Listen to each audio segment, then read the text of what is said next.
март 1996. Туған жеріңіз? Бишкек шары. Ұлтыңыз Қырғыз Республикасының жері. Ооба. Үйіңіз? Орто Средский Сталин. İşleyen yeriniz? Жеке предприниматель. Жеке işler. Үй алыңыз? Не знаю. Ой жоқ. Тұрып yaşayan yeriniz? Анкара 3Б/5, 97 квартира. İş boyunca cevabınız. Özgürlükçe soru çok sıra. Oturttunuz. Evet. Айыптау Сулайманов, Романович Батырбаев. Иш туралы көчү судья Исраджан, сотовтун катчысы Орuz Алиева, мамлекеттик айыптоочу Шафиев катчысына каралат. Адвокатыңыз Калганбек бар. Сот курамына ишенбөөчүлүк жокпу, чектелби? Жок, ишенесиздер. Сот отурум башталгандан чейин бизде азыр түз YouTube каналында чагылдыруу жүрүп жатат. YouTube'дан көрсөңүздөр болот. Түшүнүктүү. Hukuk milletlerimizleri düşünüyorum. Taraftar kişiye tanışıyorlar, götürmeleri dalığa, ödmüşleri Прошу рассмотреть в упрощенном порядок рассмотрения. Ben de tekrar Sot ödmüşleri tekrar sot ortamında жүргүзүлгөн протокол менен таанышуу абасын тергөө каалоонуна сот тарапынан наразы болсоңуздар жолуп турган сот тарапынан баалуулуктар. Ошондой эле ишти жарашы менен жыйынтыктоого, жарашууга келүүгө, сот отурумда адвокаттын кызматынан пайдаланууга, мамлекеттик бюрократик кызмат көрсөтүү кызматынан пайдаланууга укуктугуздар. Жарыш сөзгө айыпталуучу сиз көрсөтмө берүүгө көрсөтмө берилген баш тартууга, сот отурумда милдетиңизде сот отурумда катчык сактоого, сот төралуучунун тапшырмаларын аткарууга, тараптар кайрылган убакта төралуучу жана тараптар кайрылган убакта туруп жооп берүүгө милдеттүүлүктөр түшүнүктүү. Сот отурум башталганга чейин өтүнүчтөр барбы? Материалдар değişimdir jana jabralануучулар тосмо арасында көрсөтүлөсү сурап көбүк сугалам анан процессин упрощенный порядокто кароого суранат.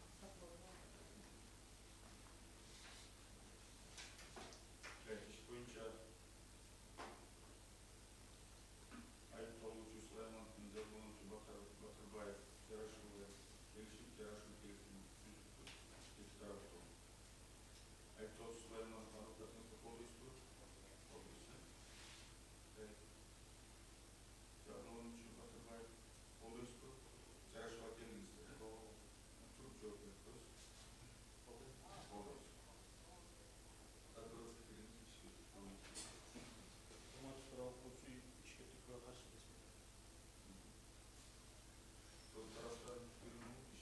Тараптарын жарашуу жөнүндө келишим иштөөнү аныктады.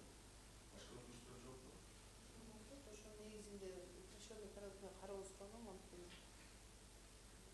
мен Сулайманов менен күнөөнү толук мойнуна алат, кечирим сурайт, өкүнөт, ошондуктан эмне келишим бар болгон үчүн упрощенный порядокто берүүсүн сурайт. Азыр сот отурумду баштайбы, баштап туруп, өзүнүн айыптоочусун жарыялагандан кийин айыптоочунун өзүнүн коюлган айып боюнча кайсы негизинде чечүүсүн. Башка өтүнүчтөр жок болсо, мамлекеттик айыптоочу сизге сөз бериңиз.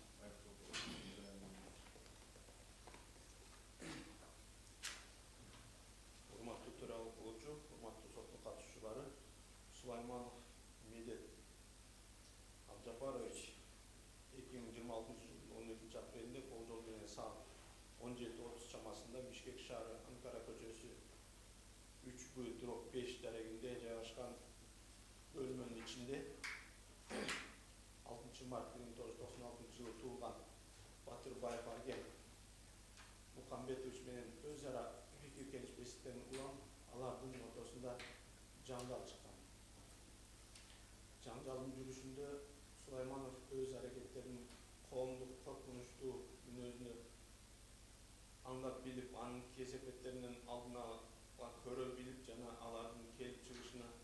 сезимдүү түрдө жол берүү менен зомбулук көрсөтүү аркылуу ошондой эле өзгөчө орой жана кара ниет аракеттерин жасап жабырлануучунун ден соолугуна өмүргү коркунуч келтирүү, оор залал келтирүүгө багытталган аракеттерди жасаган. Тактап айтканда өзүнүн оң буту менен жабырлануучу Батырбаевдин бутун ороп, аны жерге катуу жыгылгандан кылып кулаткан.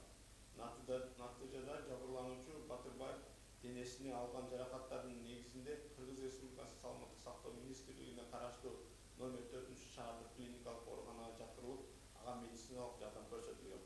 Соттук медициналык комиссиялык экспертизанын номер 82 жана 240 корутундусуна ылайык аныкталган жаракат эксперттин корусуна коюлган суроолорду токтомдуу көрсөтүлгөн иштин жагдайларын, жабырлануучунун түшүндүрмөлөрүн, объективдүү кароонун маалыматтарын жана оорунун тарыхын эске алуу менен төмөнкүдөй 1996 жылы туулган Батырбаев Арген денесиндеги жаракаттар төмөнкүлөр менен мүнөздөлгөн.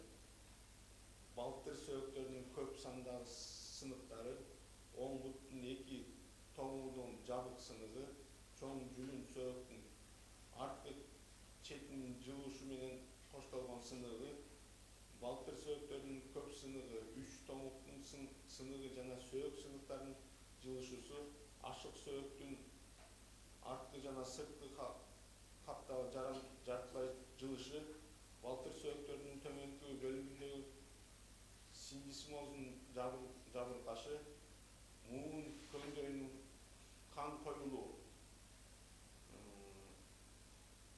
маалымат болгон. Бул жаракаттар чектелген таасир берүү бетке ээ болгон катуу мокок нерсенин соккусуна пайда болгон. Алардын келип чыгышы жабырлануучунун өзү көрсөткөн жагдайларга туура келиши мүмкүн. Оордуунун даражасы боюнча бул жаракат келтирилген учурда өмүргө коркунуч жараткандыгынын белгиси болуп, ден соолукка келтирилген оор залал, оор дене жаракаты катары баланат. Жаракаттардын пайда болуу мүнөтү иштин жагдайларына ылайык келиши мүмкүн. Ошентип Сулайманов Медет Абжапарович өзүнүн кылмыштуу кыймыл-аракети менен Кыргыз Республикасынын 130-беренесинин 1-бөлүгүндө көрсөтүлгөн кылмыш белгилерин жасаган. Анын квалификациялык белгилери болуп, ден соолукка оор залал келтирүү, башкача айтканда зыян келтирүү убагында өмүргө коркунучтуу болгон денеге залал келтирүү түрүндөгү ден соолукка оор залал келтирүү же көрүү, сүйлөө, угуу же кайсы бир органды жоготууга же болбосо органдын аткаруучу функцияларын жоготууга алып келген ден соолукка залал келтирүү, эмгекке жөндөмдүүлүгүн кеминде 3-1 туруктуу жоготууга же болбосо билип туруп кесиптик эмгекке жөндөмдүүлүгүн толук жоготуу менен байланышкан психикалык ооруга ден соолугуна башка бузулуусуна алып келүү же болбосо адамдын бетине кетпес дак салуу болуп саналат.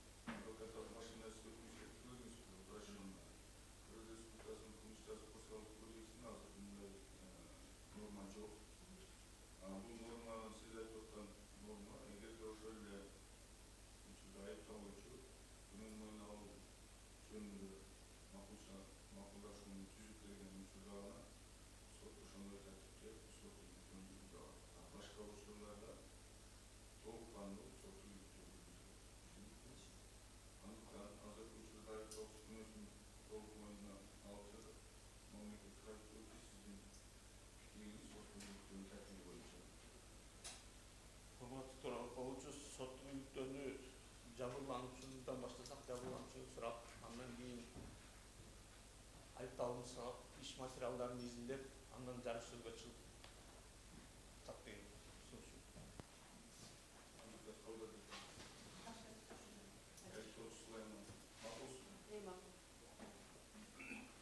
Karın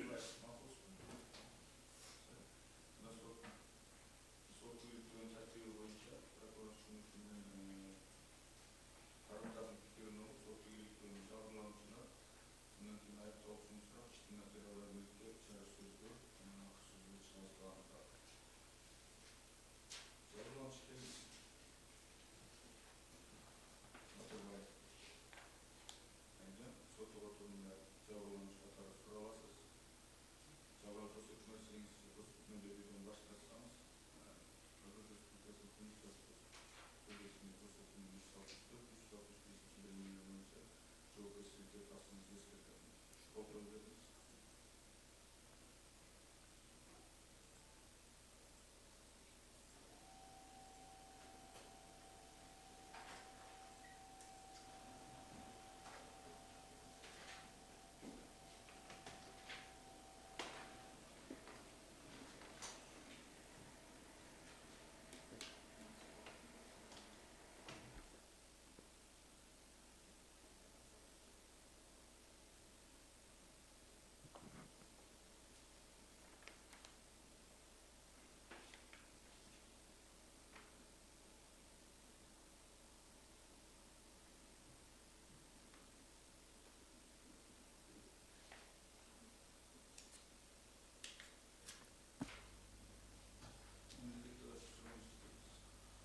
Жабырлануучу Батырбаев иштин чоо жайы боюнча толук кеңири айтып берсеңиз. Окуя Окуя болгон күнүбү? Кайсы күнү, кайсыл жерде, 12 апрель болчу. жылын тактап. 2026 жылы. Кечкирин эме 17 14 кылыктабы 17 кылыктабы эме медет иштеп аткан жерге баргам. Анткени андан мурун мага иш кылып, ишти толук кылбай, Дарегесиңиздер? дареги Анкара 3Б/5. Эми үстүнкү этажда иштеп аткан бачирге баргам. Ошо карызы качан берилет, эметилет депчи. Анан барып, ошентип сурап эметип атып, бир аз тил айтышып, урушуп эметипчи. Анан бир маалда желкемди кармап эметкен да. Анан желкемди кармап неметкенде мен аны да кармап неметип, күрөш мушташ болуп кеткен да. Анан күрөш мушташ болуп атып, бир маалда эңкейип турган мындай бири-бирибизди мындай моюн каргап эңкейип турган кезде бутун ороп туруп көтөргөндө батырып түшкөн да, анан кайра мындай жыгылган да. Ошентип эме скорый, анан эме скорый чакырганбыз. Скорыйды өзүм чакыргам, бирок медет мени менен чогуу больницага чейин барып, көтөрүшүп мени барып, эметип жанымда болгон да.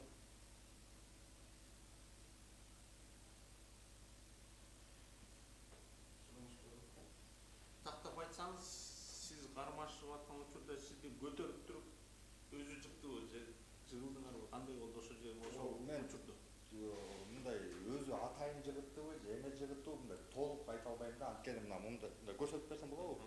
Мына мону бири-бири карап турганда, бутун мындай чалганда, бутун чалып көтөргөндө могу бутун кайрылып кетти. Анан мындай жыгылганда, бурушкачы, анан бутка эме жыгылганда тигинин бутуна калып, мындай буралып кеткен да. Сиздин бутуңуз астында калып калды ошондо? Мондай болуп калган. Ошол мезгилде жаракат алдыңыз, Ошол мезгилде жаракат алдым. Муну мындай атайын сындырам, неметем деген ой деле жок болчу деп ойлойм да.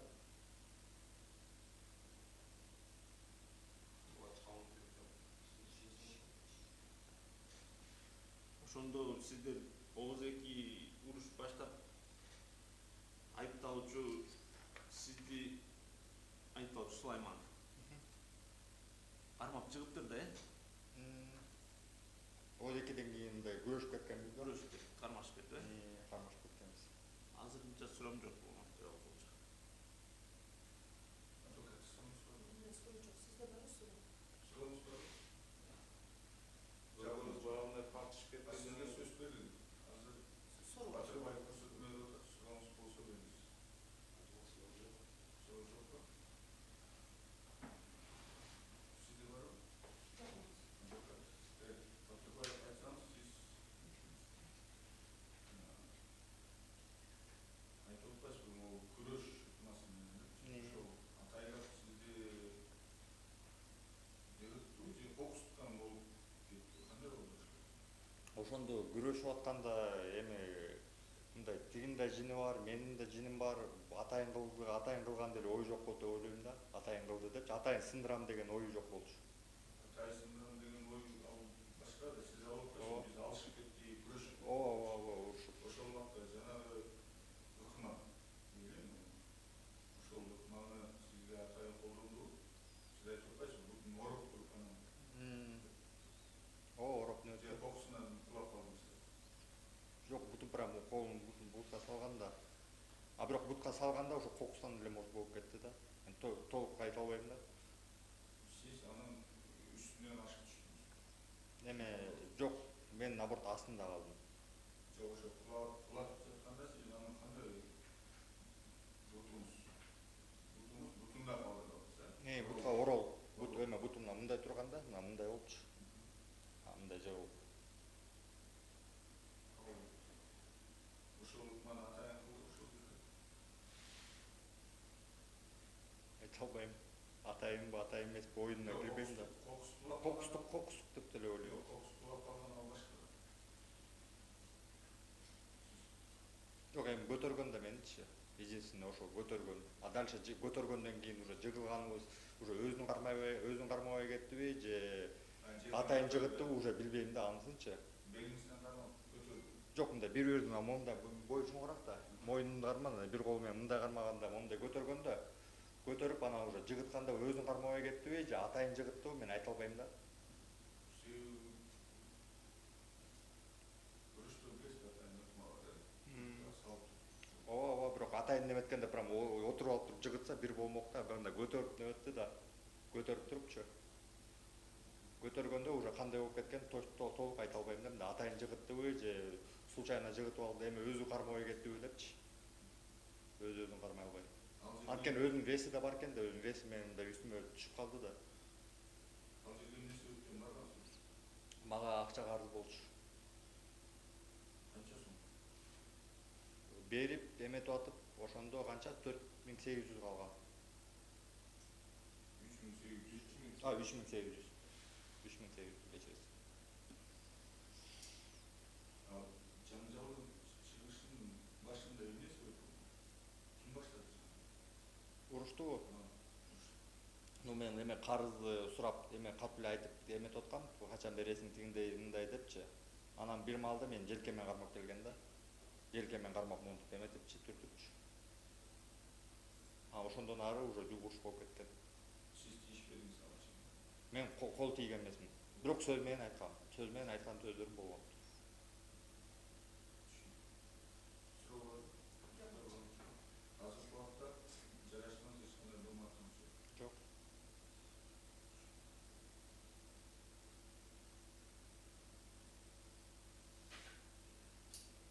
Зыяныңыз кайтардыбы келтирген? ооба кайтарды материалдык зыянды кайтарды Кандай бир айыптан баштаткан болсо, айыптоодон баштаса түшүнүктүү. Суроо жок болсо, сурооңузга Суроо жок. отуруңуз. Айыптоочу Сулайман, сот отурумда айыптоочу катары суроо аласыз. Сиз айыптоочу катары көрсөтмө берүүгө көрсөтмө берүүдөн баш тартууга укуктуусуз. Көрсөтмө берсеңиз кандай жагдайлар өзүңүзгө каршы пайдаланылышы мүмкүн? Көрсөтмө берүүгө макулсузбу? Кандай көрсөтмөбүз? Болгон окуяларды макулсузда. Адвокат, сурооңузду бериңиз. Башта айтып бересизби кыскача эле суроону? Кача ушул айткандай эле болгон, бирок мен муну көтөрүп кана буга чабынып кетип жыгылгам да. Окуяны толук айтып берсеңиз, жабылмас экен. 2026 жылы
кечирим сурап Кечирим сурап.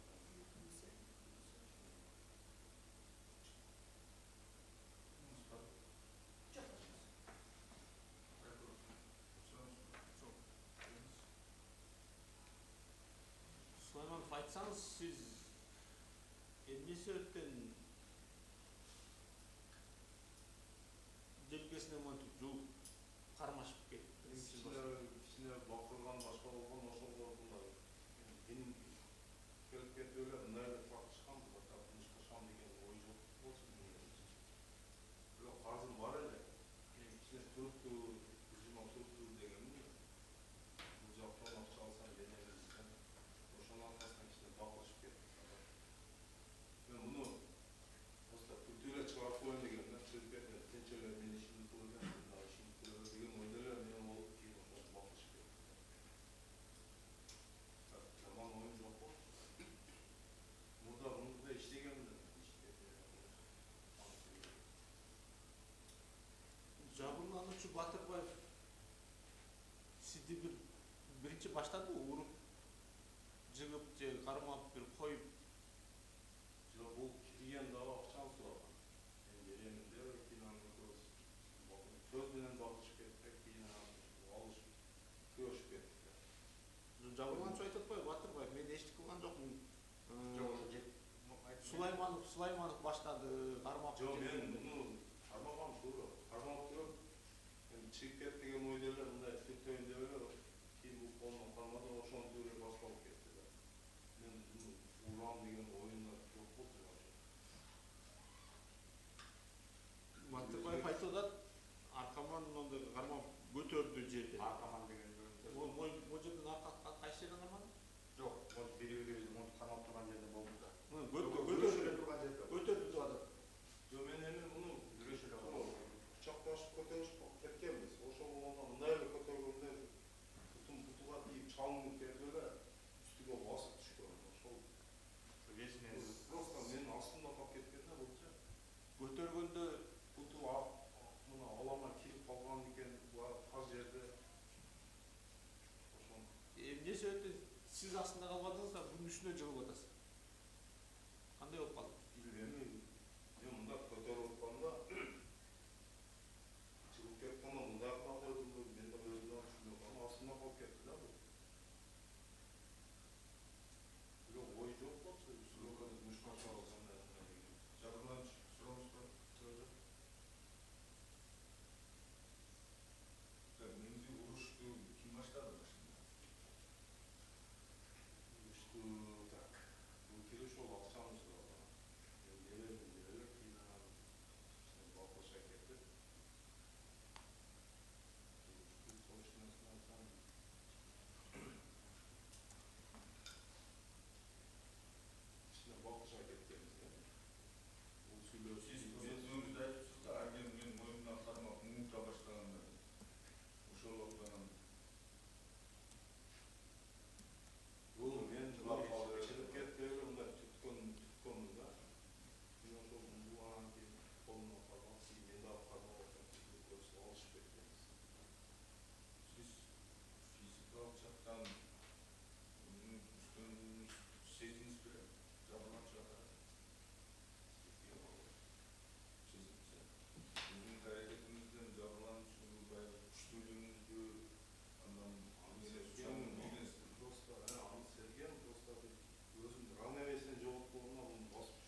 сылагы коркутуусуна көңүл буруп койсоңуз сурайт элем.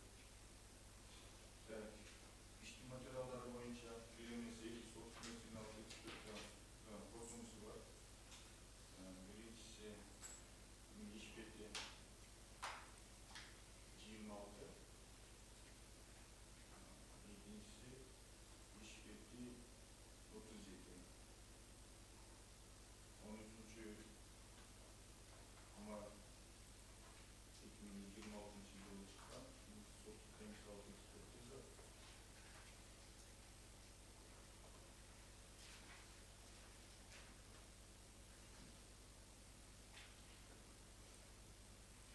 Temsil sosyal ekspertiza 8. yıl 2026 yılı çıkan. Ortada bunda sizin yapmışsınız boyunca çıkan. Konusunda Doğan Fotoğrafı'nın ekspertizden fotoğraflarına olan sabırın Yücü Batırbayev'ın deniz yaratatları tümünü gösteriyor. Baltı suyu kör sandan sınıfları, Ongut'un iki tomuğunun cevap sınırı, çoğun cülüm soğuktun, çoğun baltı soğuktun, arttır çekinin cıvışı menen hoştolğun sınırı. Altı soğukluğun kör sınıfı, üç tomuklu sınırı, bina soğuk sınıflarının cıvışısı. Aşık soğuktun, taran soğuktun, arttır bina sırtlı kaptalığın carın cartlar cıvışı. Altı soğukluğunun dönünkü bölümünde çabuk taşı anıtladı. Bu jarahata sektirgen tasir ölçüdeki yer bolgan katu mukoflesinin sokusundan payda bolgan. Onların keltirişince olan üçün özü kosultkun çağraylarda tura kelepti ekspertler kosultkun. Başka ötmüşler yok bu. Bu çağrayların negizinde Tergön'ün ceyintliğinin ayaktalıklı Süleyman Medet Akçapar'a ilişki Tergön'ün onda aktarılan Respublikası'nın Sonuçlar Ödeksinin 130 üçü Belediyesi'nin birinci bölümünün ait olduğu sorunun kararısına belirliyor. İşte materyaların ilk boyunca ötmüşler yok bu başka. Жок болсо. Çok olsa işte materyaların ilk dönüm ayakları anıtları carsızlığı çoğuz. Onun ilgili koçu carsız söyledi. Урматтуу төралык болчу, урматтуу соттун катышуучулары. Бүгүн Кыргыз Республикасынын кылмыш жаза кодексинин 130 беленесинин каралган башкача айтканда ден соолукка оор залал келтирүү кылмышын жасады деп айыпталып жаткан Сулайманов Медет Абдыхалиске карата кылмыш ишин кароонун жыйынтыктоо алдында турабыз. Иштин материалдары боюнча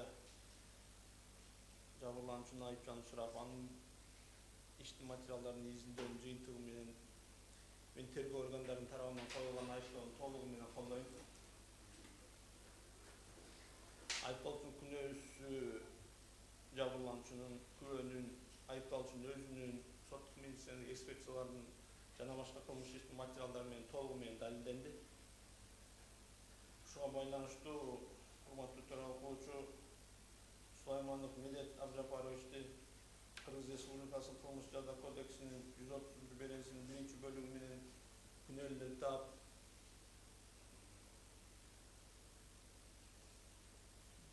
5 жылга эркинен ажыратууну сурайт элем.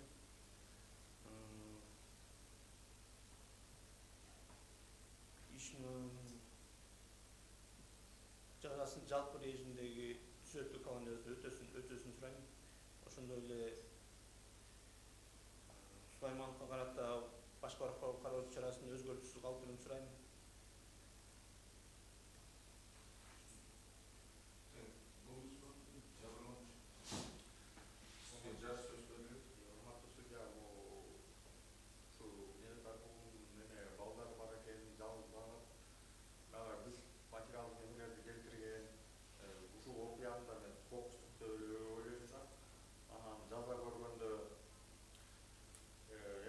Kamap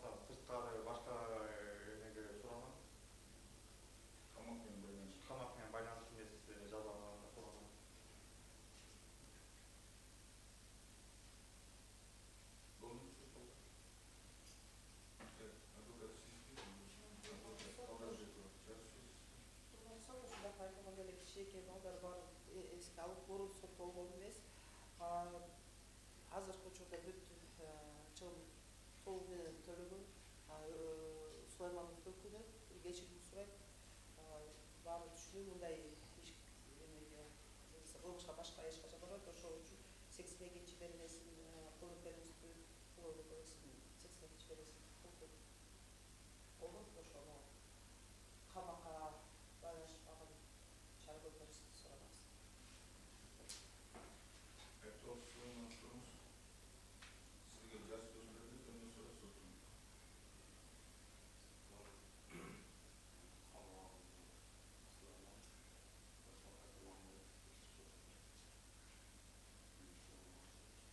Қатылды.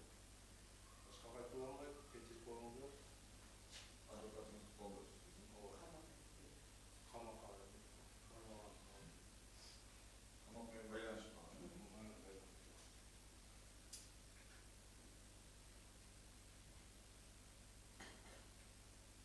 Болдыңыз ба?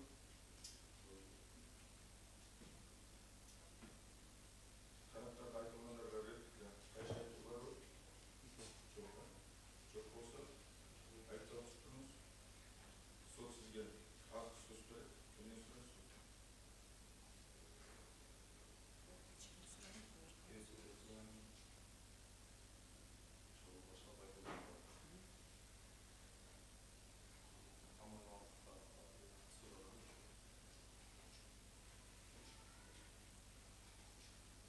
Болдыңыз ба?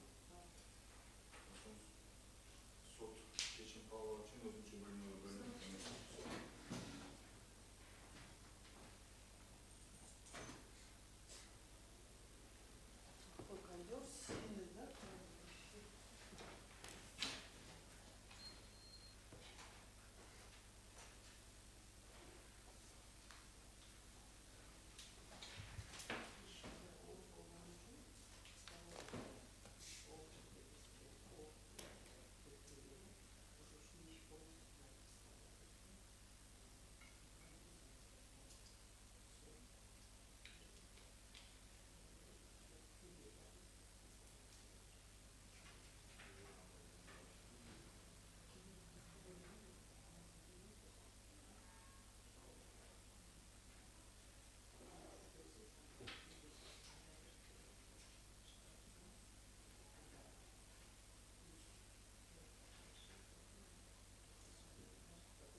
ошол 85 жылдын 18 мартында Баткен облусунун Карамбек районунун Карамбек шаарчасында туулган.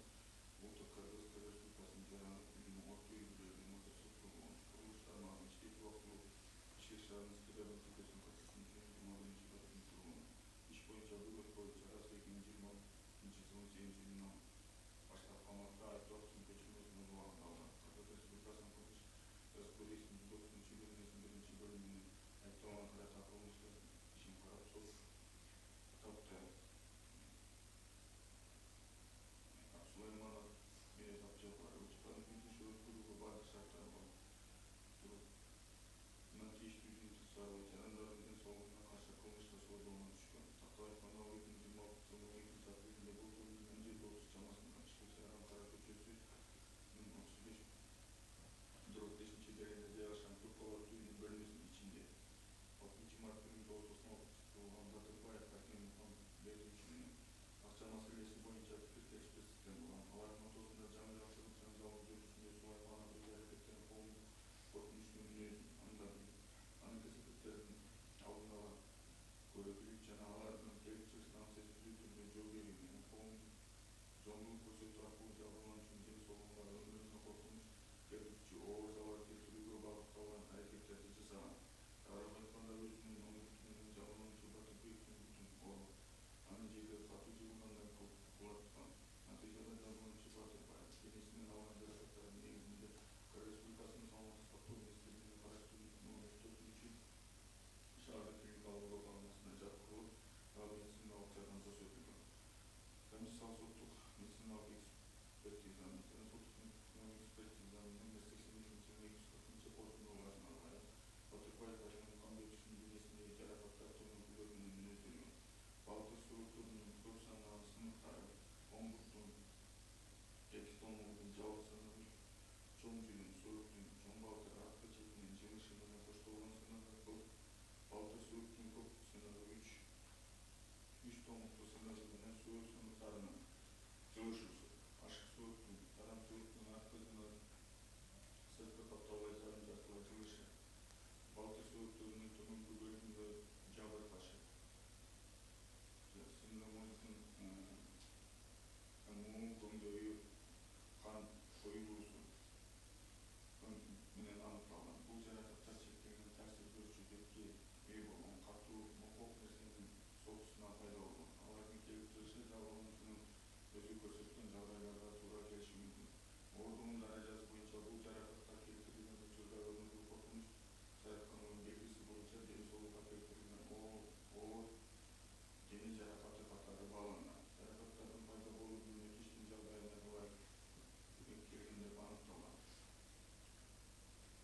Сулайманов өзүнүн аракети менен Кыргыз Республикасынын кылмыш жазгы кодексинин 130-беренесинин 1-бөлүмүндө көрсөтүлгөн кылмыштын жаанын квалификациялык белгилери болуп, ден соолукка оор залал келтирүү, башкача айтканда зыян келтирүү абалында өмүргө коркунучтуу болгон денеге залал келтирүү түрүндөгү ден соолукка оор залал келтирүү же көрүү, сүйдөө, угуу, кайсы бир органын жоготууга же болбосо органдын аткарылган функцияларын жоготууга алып келген ден соолукка залал келтирүү, эмгекке жөнөтүлгүнүн кеминде 3/1 туруктуу жоготууга же болбосо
сөөктүн төмөнкү бөлүгүнүн жагы ташып, симбиониздин оң көңдөйүнүн кан куюусу менен аныкталган.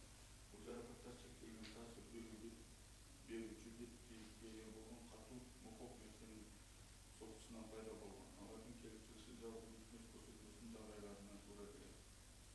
Ооруунун даражасы боюнча бул жаракаттар келтирилген учурда өмүргө коркунуч жараканын белгиси боюнча ден соолукка келтирилген оор жаракаты катары баланат. Жаракаттардын пайда болуу менен кичим жагдайларына ылайык келиши аныкталган. Айыптоочу Сулаймановду бул кылмыш боюнча күнөөсүн мойнуна алып берген сот отурумдагы көрсөтмөсү, сот отурумда жабырлануучу Батырбаевдин айыптоочу жыгытканда бутунун денеси менен басып калганын, бутунун ооруп алганын билдирген көрсөтмөсү сот окуусунун экспертизанын кортундулары жана башка иштин материалдары менен далилденген. Андыктан сот айыптоочу Сулаймовдун аракетин КГБ Республикасы Кылмыштар кодексинин 332 бөлүмүнүн квалификациялайт. Анын квалификациялык белгилери оор зыян келтирүү абалында өмүргө коркунучтуу болгон денеге залал келтирүү түрүндөгү ден соолукка оор залал келтирүү же көрүүсүндө угуу же кайсы бир органын жоготууга же болбосо органдын аткаруучу функциясын жоготууга алып келген ден соолукка залал келтирүү, эмгекке жөнүгүү мүмкүндүктүн кеминде 3төн бирин туруктуу жоготууга же болбосо илип туруп кесиптик эмгекке жөнөмдүүлүгүн толук жоготуу менен байланыштан психикалык оорууга же ден соолукка башка уруусуна алып келүү же болбосо адамдын бетинин жетпес так салуу болуп саналат. Санкциясында 5 жылдан 7